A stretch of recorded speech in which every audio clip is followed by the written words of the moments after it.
श्री गुरु चरण कमलेभ्यो नमः।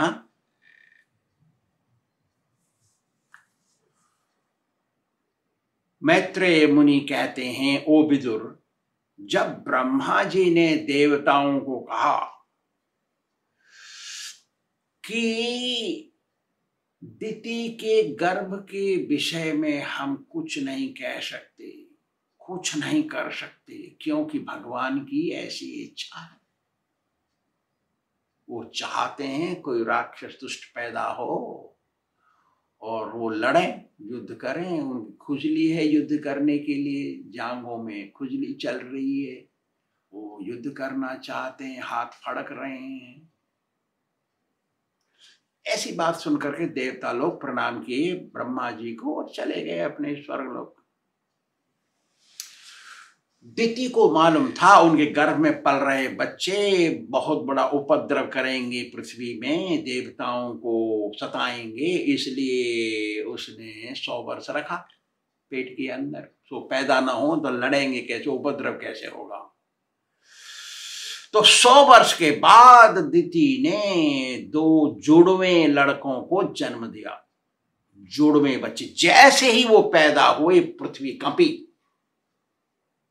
भूकंप आ गया, समुद्र में से तूफान आ गया, आंधी आई, हरिकेन आया, टाइडल वेव्स आया, बड़े जोर से साब मार, दिशाएं कंपायमान हो रही हैं। दिन में उल्लू पुकार रहा है, रो रहा है, रात में कौआ चिल्ला रहा है, गीदड़ दिन में चिल्ला रहे हैं, कुत्ते मुंह ऊपर करके रो रहे हैं, गधे भौंक रहे हैं, इतने जोर से आवाज आ रही है, गधे के रोने की आवाज।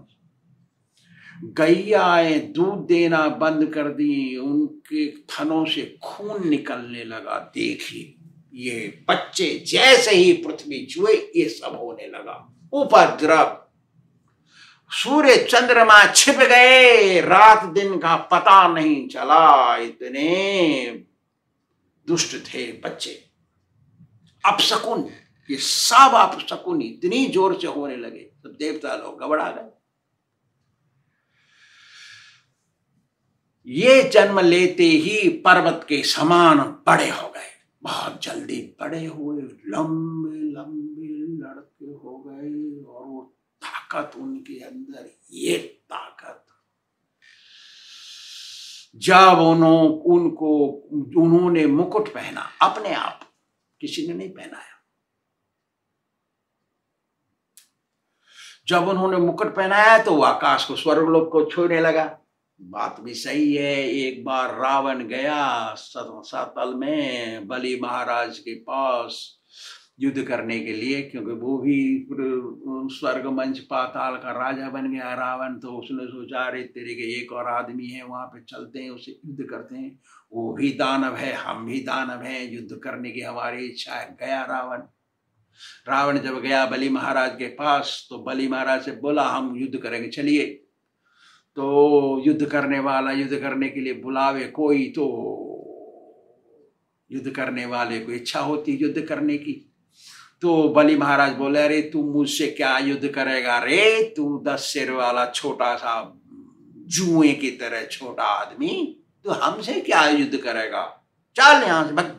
नहीं, मैं युद्ध करूंगा, तू जा, देख क्या पहले मेरे बाबा का, परदादा का कान का कुंडल कितना बड़ा था, हम कितने बड़े, तुझे क्या मालूम, मैंने छोटा रूप बना रखा है अपने प्रभाव से। ऐसे बोला। बलि महाराज की बात सुनकर के आया रावण देखने के लिए हिमालय के पास, वो कुंडल रखा। ये कुंडल एवरेस्ट चोटी से भी बड़ा था। एक ही कुंडल था, जगमग कर रहा था हीरे मोतियों से, और वो इतना बड़ा कुंडल देख करके तो रावण फिर वापस गया उसके पास। कहा, ये कुंडल नहीं, वो तो एक पहाड़ है, हीरों का पहाड़।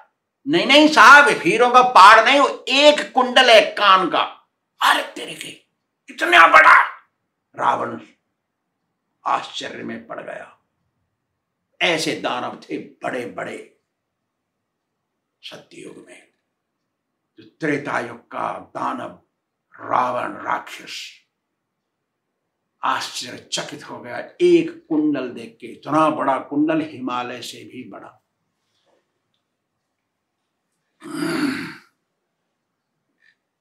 पराक्रम में ये दोनों बच्चों के समान कोई नहीं था पृथ्वी में।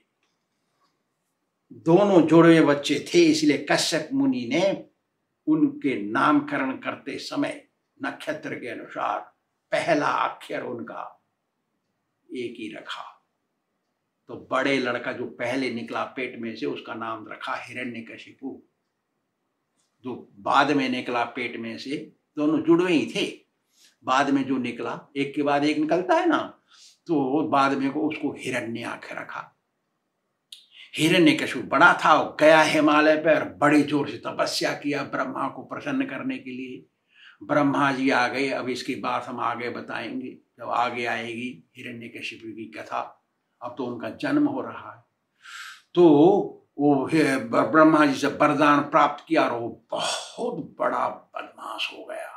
उसने तीनों लोगों को जीत करके राजा बन गया, तीनों लोगों का। और अपने छोटे भाई को बहुत प्यार करता था वो, और छोटा भाई बड़े भाई की सेवा करता था। दोनों में बहुत अच्छी सी बनती थी। एक दिन छोटे भाई हिरण्याक्ष ने सोचा, चलते हैं आज किसी से युद्ध करेंगे। लिया गदा, उठाया, कंधे पे रखा, गया स्वर्गलोक। उसने सोचा पृथ्वी में तो कोई नहीं मेरे बराबर, चलो चलते हैं स्वर्ग में लड़ेंगे इंद्र से। तो उन देवताओं को मालूम पड़ा, अरे तेरे के बड़ा राक्षस ब्रह्मा जी से वरदान प्राप्त किया हुआ आ रहा है हमसे लड़ने के लिए। वो भाग गए, वहां से छिप गए कहीं जाके।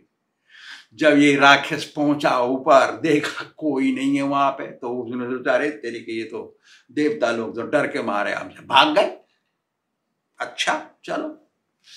तो वहां से नीचे उतरा। जब नीचे उतरा तो समुद्र में आके गिरा। समुद्र में गिरा तो समुद्र इतना गहरा है कि मीलों तक, मील मील पानी है नीचे, कोस कोस। लेकिन जब वो गिरा, घुसा पानी में, तो उसके जांघों तक पानी हुआ। तो उसमें गदा से खेलने लगा। खेला तो उसमें सुनामी आ गई, बड़े बड़ी लहरें, मीलों ऊंची पानी कूद रहा है। जैसे पहाड़ गिर पड़े पानी में, कितनी बड़ी लहर आएगी, ऐसे ही लहर हो रही वहां। बहुत समय तक वो खेला, खेलते खेलते घूम रहा था समुद्र में। घूमते घामते पहुंच गया वरुण लोक। वरुण लोक की राजधानी है विभावरीपुरी।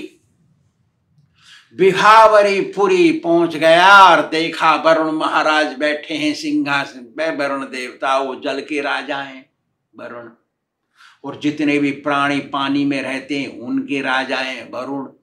वरुण एक देवता हैं, बहुत शक्तिशाली भी हैं वो। तो वरुण देव को बोला, अरे तुम उठ वहां से गद्दी पे से, मैं युद्ध चाहता हूं तेरे से। तो वरुण देव चुप रहे सुन करके। उनको तो पता है ये राक्षस देवता लोगों को भूत भविष्य वर्तमान मालूम रहता है। तो क्या हुआ, जब चुप रहे वरुण देव, तो ये बोलता, अरे तू युद्ध कर करके अनेक राक्षसों को जीत करके, मार करके उनको, तेने तो राजसु यज्ञ किया था, तू अभी क्यों नहीं लड़ने आ रहा है? तू कहीं कायर कहीं का, तू तो नपुंसक की तरह बैठा हुआ है। इस तरीके से जब सुना तो वरुण देव को क्रोध आ गया।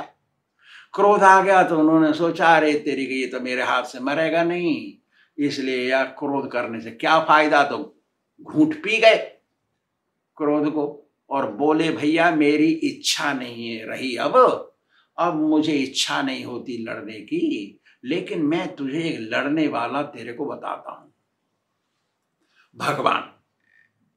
भगवान ही इस सृष्टि में तेरे लड़ने लायक हैं। तेरे समान लड़ने के लिए और कोई नहीं है उनके सिवा, तुझे संतुष्ट कर सके लड़के, युद्ध करके। वो वीर पुरुष, तू जा उनके पास और युद्ध के लिए चैलेंज कर, सामना। तेरे जैसे वीर लोग उन्हीं के पास पहुंचते हैं युद्ध करने के लिए, और उन्हीं की बुराई करते हैं हर समय कि युद्ध में वही मार देता है सब राक्षसों को, तू जा। अरे वो ऐसे आदमी हैं सीधे सीधे भी युद्ध करते हैं और फिर अवतार, अनेक प्रकार के अवतार लेके भी युद्ध करके तेरे जैसों को मारते हैं।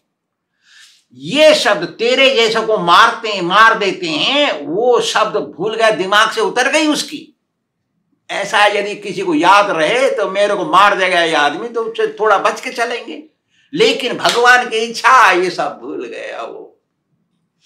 अच्छा ऐसा है, जाता हूं मैं उनके पास। तो मैत्रेय मुनि कहते हैं, ना प्रजानाम देवानाम विजेता वरतो विना, बलेन विद्यया वापि न समस्त तत्पतिम विना।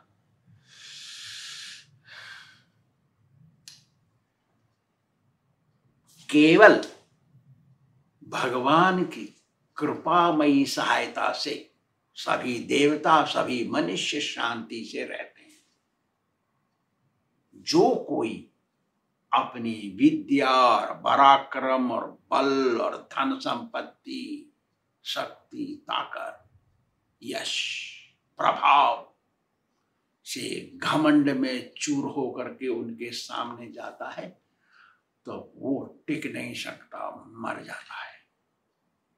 इसलिए भगवान के सामने विनम्रता रहनी चाहिए, गुरु जी के सामने विनम्रता से व्यवहार करना चाहिए। गुरु कृष्ण प्रसाद पाए भक्ति लता बीज, गुरु और कृष्ण की कृपा से ही सब फूलता फलता है। श्री राधा गोविंद भगवान की